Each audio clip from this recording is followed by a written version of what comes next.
Are you a manager who has no time, always completely busy, no time to think, no time to do, and dream of having a personal assistant who you could perhaps just put a little bit of the work on their plate and they could help you? In this video, I'm going to help you use Chat GPT as your virtual assistant.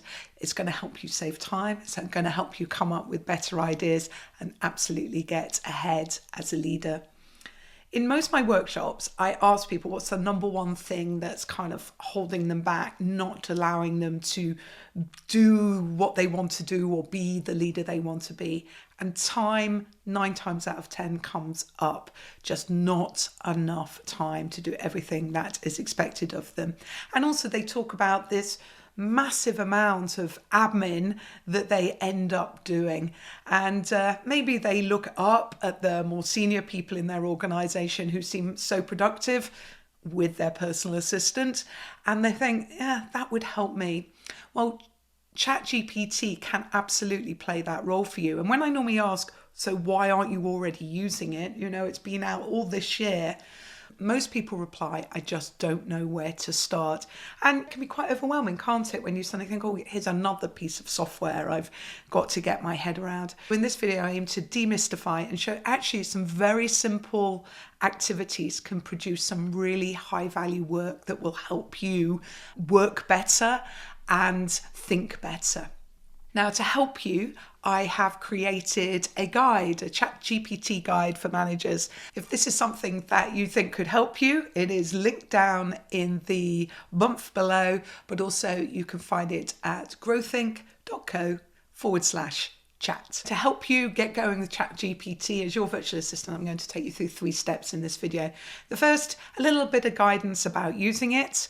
And then secondly, when is a good time to use it? So how can you change those behaviors and suddenly think of using ChatGPT instead? And then I'm going to share with you 5 tasks that you could delegate to ChatGPT to give you a flavor of the kind of things you can delegate to it and see how it can help you. So first off, step 1, just a little bit about ChatGPT. You find it at chat.openai.com. There are 2 types of accounts when you go into ChatGPT. The first is the 3.5, that's the free account, and it's great for every day. And then there's a premium account where you would pay money. I can assure you that the 3.5 is absolutely fine for your needs. The second thing is that ChatGPT is not going to solve all your problems. You can't just take it and use whatever it churns out. As an open language model, it is just, scouring the whole internet to come up with what it thinks is what you want it to do, the best advice it can have. And it can be incredibly generic and bland.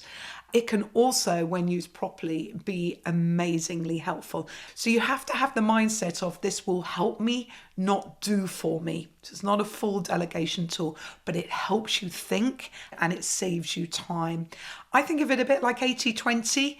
If you focus on just getting your prompts right, it kind of gets you 80% of the way there, but it is the 20% that's really going to make the difference. And that's just you thinking through what it's saying and using your knowledge and judgment to really build on what it has produced. So don't just copy and paste whatever it says. You will sound like a robot, but use it and think about it. You will stun others with your insights and your perspective because it really helps you think and get ahead. Now, security. You need to be careful. I would absolutely not put specifics into ChatGPT.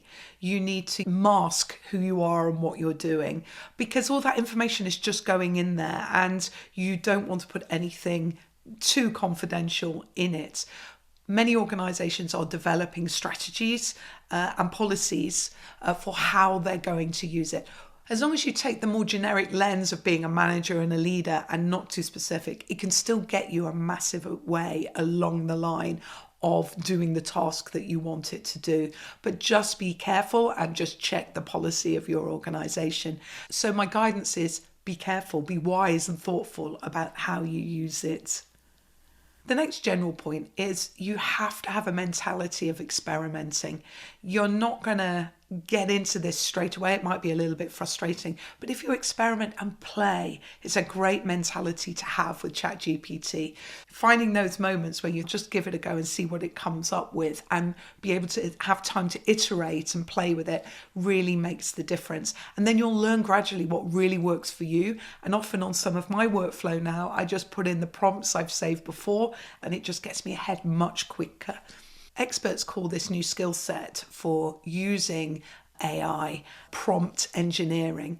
And the key is all in the question and the phrasing that you put in, the prompt that will dictate the quality of the response. If you delegate well already, I think it's really similar personally. It's about being specific. And it's about being very clear and setting really clear expectations, just like when you delegate. So the steps along the road in being specific is thinking about the task. So use a verb and be really clear about what the task is that you're asking it to do. Secondly, think about the people involved, so the persona they call it, but the people you're talking about, bring it to life for who they are, who's your team, who are you, so that it's clear what the situation is that you are, or the context that you're asking it in. Another thing you can do to help the context is give examples. So if there's already a framework that you're using that is well known within the industry, ChatGPT will know that framework. So say use this framework and it helps it structure the information in the way that you want. Think about the format. It will generate the information in a text format. So if you want a table, you have to be specific and say, please create this in a table format and say what the headings are that you want. And it will just work and put that information in there for you. The last thing, especially when you're creating communication messages, like using it, as we'll see, for emails or reports, is say what is the tone you want it to be. And this can make a really big difference from it sounding like a bland, computer-generated piece of information to starting to share your voice. For anybody who is well known on the internet, you can say in the voice of, an Oprah or a Stephen Bartlett, there would be enough information for it to already know the tone and repeat like that. But for most things, I think it helps to say, is it professional? Is it casual? Is it informal, friendly, supportive? Those kind of descriptors can make a big difference to the sound of it. Now, as a British person here in the UK, the one thing you really notice, you can tell this has been developed in America. So it's American spelling, and some of the phrases are a bit, well, for the British here, they sound very American and not how we would talk. So that's yet more proof that it's a great starter, but if you want to bring your own tone, which I really encourage, by the way, to your communications, make sure you edit it. And it is only something that would naturally come out of your mouth. I think that can make a really big difference so it sounds like you. That's what you want to get to. Okay, so those are the general tips. Next, when? So when as a manager would I focus on using this? I think there are two really clear moments that are worth exploring as you build your skill set in this. The first is when you're thinking, planning, trying to solve a problem. ChatGPT can be like another point of view, helping you think through how could you solve that problem. And you often find it brings up things that maybe you don't have on your radar. So it helps you think and plan. Again, the plan will be yours. What I find it helps you do is think. The second area that I think is very helpful to use this in is things you'd be doing which take up a lot of administrative time, may be low value, but you've got to do it, and helping you with some of your emails and any tricky communication that you're in the moment of doing. So in the 5 examples I've developed, I've given a flavour of all the different things you can do. Okay, so that's what we want to do next. We want to jump into and see what are the kind of tasks you can delegate to ChatGPT to help you do your work better. The first scenario I've explored is imagining that you've been looking at your team and you have an issue. You really want to improve the teamwork in your team. You have some issues at play and you're not quite sure what is the best thing to do. I've created a prompt. It says, brainstorm ideas I could do with my team to improve teamwork. The team works partly remotely and is in the office 2 to 3 days a week. Okay, so context. The main issues I see are a lack of communication between each other, the same few people dominating the conversations in meetings, and the quieter members saying little. This means we do not solve problems well together. I want to improve the teamwork between everyone. So it's clear why you're doing this, what you want to do, and what we're asking for is brainstorm ideas. Give me ideas of what to do. So I press it and away it goes. But as you can see, it is giving a list of things that you could do. So it's come up with 11 ideas. Okay, so you would read these, so thinking of some virtual team building activities, so schedule regular virtual team building activities to foster a sense of camaraderie. Yeah, could do that. Using icebreakers, could do that. It explores diverse communication channels, which is about looking at how you communicate both synchronously and asynchronously. Synchronous is when you're together, asynchronous is when you're apart. So how you manage your messaging platforms to accommodate different communication preferences. I would really recommend this as a way of working, but something to consider. It's suggesting rotating meeting facilitators, thinking about your agenda and how to involve people. It's thinking about the collaboration tools that you could use, the importance of regular check-ins. It could be a training thing you want to do, the role of recognition and appreciation, thinking about how you make decisions, so inclusive decision making, and on. So this could be a great checklist for you to think about and assess yourself against. What could work? I'll lay money. You'll come up with some things that you're not doing yet and could, and will help you build your strategy for improving the teamwork in your team. But say you then said, look, I wonder what my team think about this. So if you were to add in a second prompt, create a 10-question anonymous feedback survey I could use to find out about what my team think about this situation. It already knows it's talking about this, so you don't have to rebrief it on the situation. So your questions get shorter. Let's see what it comes up with. I love it when it starts buzzing away. So there you go. On a scale of 1 to 10, how well do you feel the team collaborates and communicates?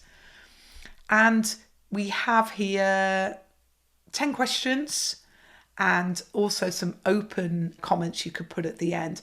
You could take this, check it, and then set it up within a Microsoft or a Google form, send it out to your team, and then you now have feedback from a survey about teamwork and communication that the team could answer. Again, how long's that taken us? A couple of minutes?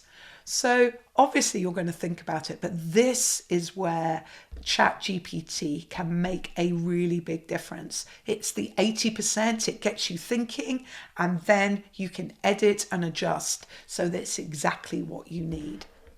Okay, that's one. Let's think of another one. So how long do you spend preparing for meetings? This prompt is about a situation. It says, create a meeting agenda for our upcoming team meeting. The meeting will be held on Thursday, the 16th of the 11th at 10 a.m. The duration of the meeting should be 1 hour and 30 minutes. The purpose of the meeting is to agree on the issues and risks we have on our current plan and develop a contingency plan to ensure we hit our target this quarter. So this is the outcome that you want. And then it's giving a little bit of context. Our team is a marketing team made up of 5 people, all of whom have a high knowledge of our performance. Create the agenda in a table format with the headings time, topic, detail, and who. So let's see what it comes up with. See if it does it. There we go. Now, there we go. The time is going down the left-hand side. Now, I've noticed this a couple of times. So that is not 1 hour, 30 minutes. That is 1 hour, 2 hours, 45 minutes. So this meeting is too long. So all you need to do is tell it, this is not 1 hour, 30 minutes. It is too long.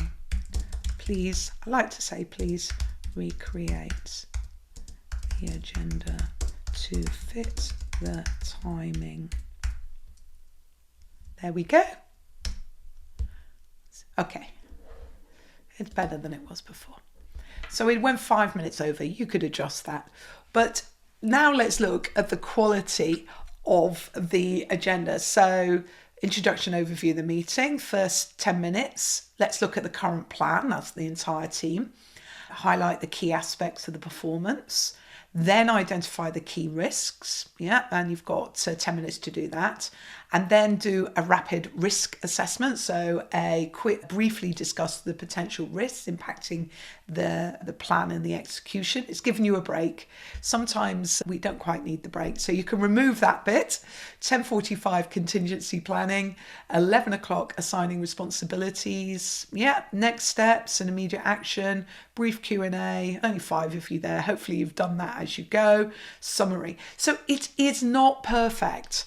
But now, if you were to cut and paste this, you're well on your way to having the agenda that you want, because that would absolutely work as a process to get the outcome that you want, which is to understand the issues and risks in your plan and make sure that you're going to hit your plan. We'll give that one about a 7 out of 10, wouldn't we, for ChatGPT's job in helping you. But you've certainly got a plan and a framework to follow. The next one is about creating an onboarding plan for somebody joining your team. It's a really important moment to get right and is done not so well very often.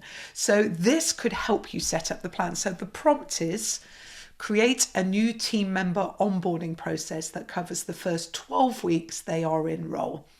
They are joining our marketing team of 5 people. They are new to the marketing function, but not new to our business. They have worked in our business for 2 years and have a good knowledge of sales and operations. By the end of the 12 weeks, I want them to feel confident in their role, learn the systems we use, be competent in using them, and be active participants in our team. I want to check in with them halfway through. Okay, let's see what it says. Here it starts pumping it out. So it's emphasizing the importance of day 1. It's still pumping.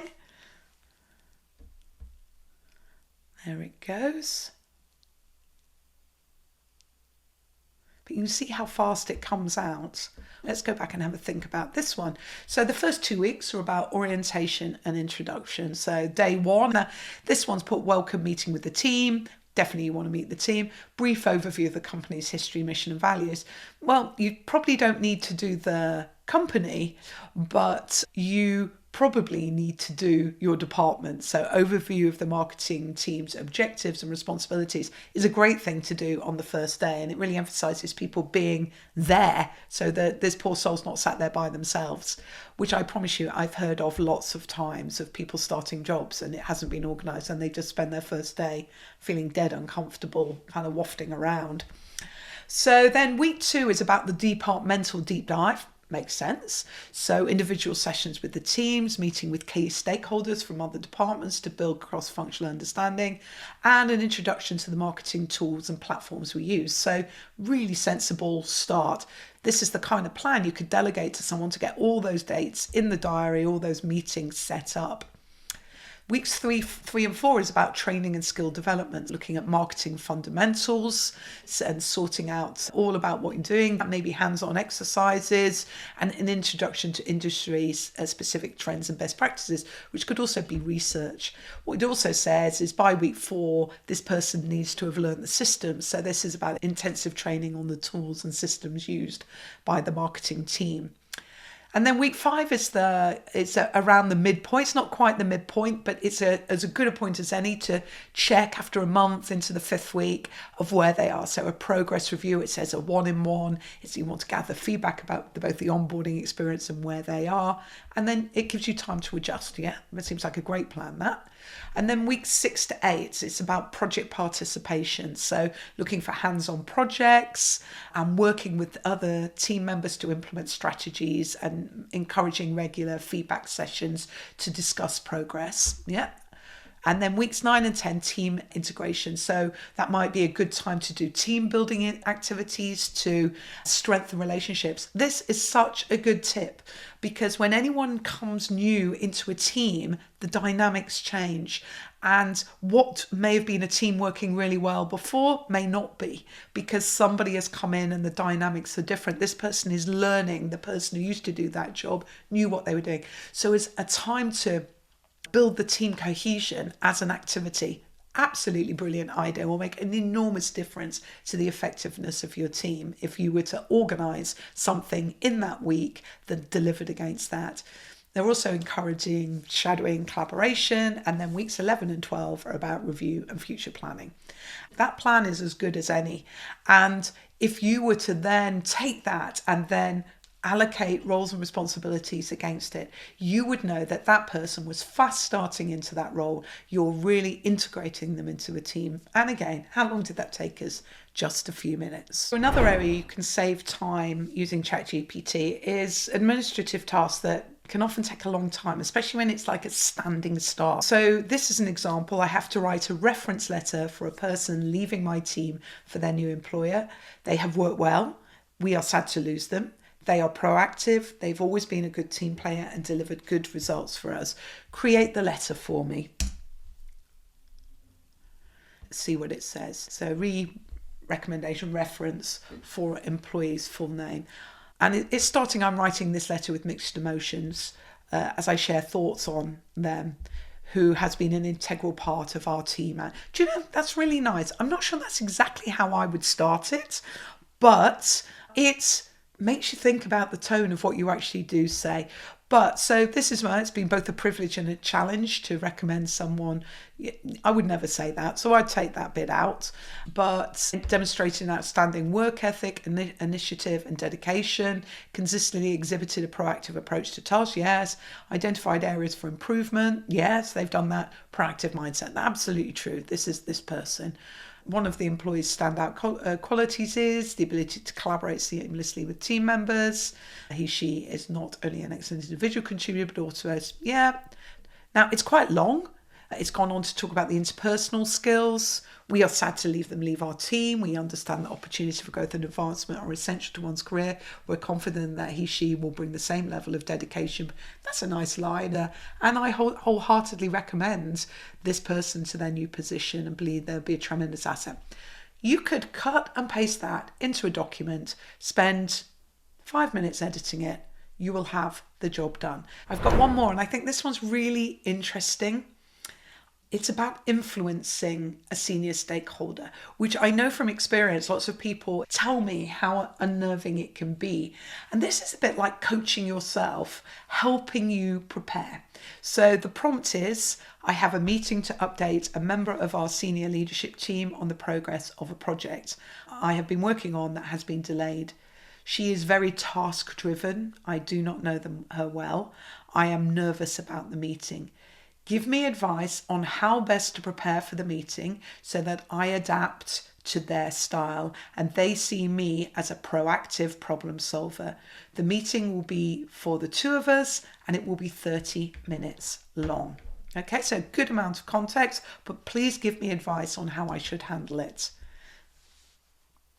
So it's saying, here are some tips to help you prepare for the meeting and present yourself as a proactive problem solver. And let's see what it's put. So understand their style. So if she is task driven, focus on facts, data and concrete details. That's completely true if somebody is very task driven.